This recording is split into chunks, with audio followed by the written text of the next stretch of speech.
It's tough times right now for buyers looking to purchase a home. Last year at this time, all of the buyers that we were working with seemed to be looking for their forever home. Now, many of the buyers are just settling for their FOMO home, fear of missing out home. Supply is very low. Demand is either at the same level it's been for years or slightly higher. But here in Connecticut, what we've seen is that a lot of the housing stock, both the for sale and for rent, has come off of the market for a couple of reasons. One is when the pandemic hit, a lot of the folks from the city, from New York and other cities around, decided that they didn't want to be in those shared ventilation buildings. So they came out and they bought up a bunch of houses or rented a bunch of houses out here in the burbs. So that took some of the inventory away. And then with the pandemic, a lot of people also said, well, you know what, maybe this isn't a great time to move. So people who would have typically sold their houses or moved didn't do it. So that contributed to the supply problem as well. Then what we also have is we have a lot of the mom and pop landlords who own just one or two properties, mostly one, who are now realizing that this is a fabulous time to sell because the prices are so high.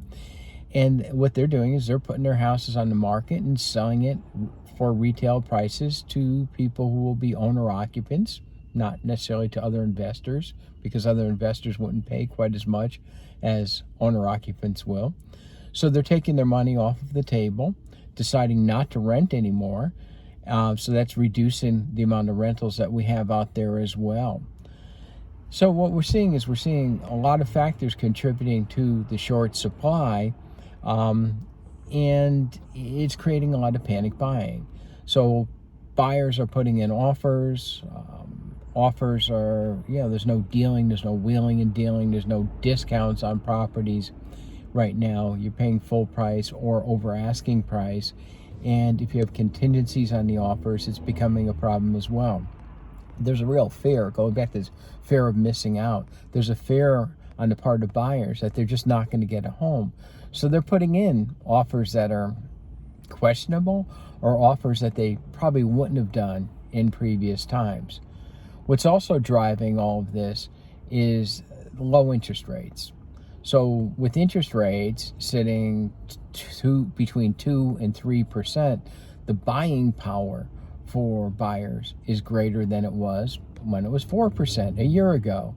So they're able to essentially spend more on a house or pay more for a house than they were before because their payments are about the same.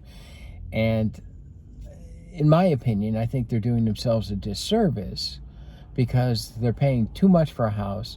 If this market does level off or if it does dip, and there's indications in a couple of years from now that the prices will dip when the foreclosure and the eviction moratoriums are over, it could force a correction in pricing. Could, you never know.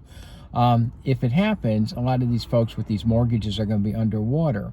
And as long as they stay in the house and they could afford to stay in the house, then that's fine. But if they have to sell, they might find themselves needing to bring a check to the closing table, which would be awful. I mean, if you paid $300,000 for a house and it's worth $250,000 when you go to sell it, who wants to bring a $50,000 check to the closing table for the privilege of selling your house? Virtually nobody that I know. So we're in kind of a tough time right now. And what we also have going on is we have a lot of folks who are trying to take advantage of this top market, sellers selling their houses without really a plan to go or where they're going to go after they sell it.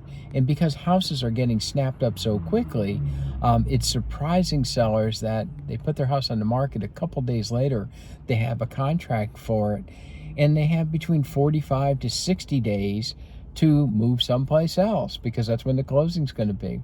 So it's contributing to the supply problem, but it's also creating stress for the sellers because they don't necessarily have a place to go. So if you're a buyer and you can wait, great, build up some more money. If the housing price is correct or the supply corrects and you have better choice, maybe in a year, 2 years from now, you'll be able to pick out your forever home. And maybe it will be more affordable in terms of purchase price than it is now, But chances are the interest rates are going to be higher. They never seem to be in the same place at the same time. So you have to decide what's important to you, where do you want to be, and, is this the time for you to jump into the market or not? Thanks for listening. Have a great day.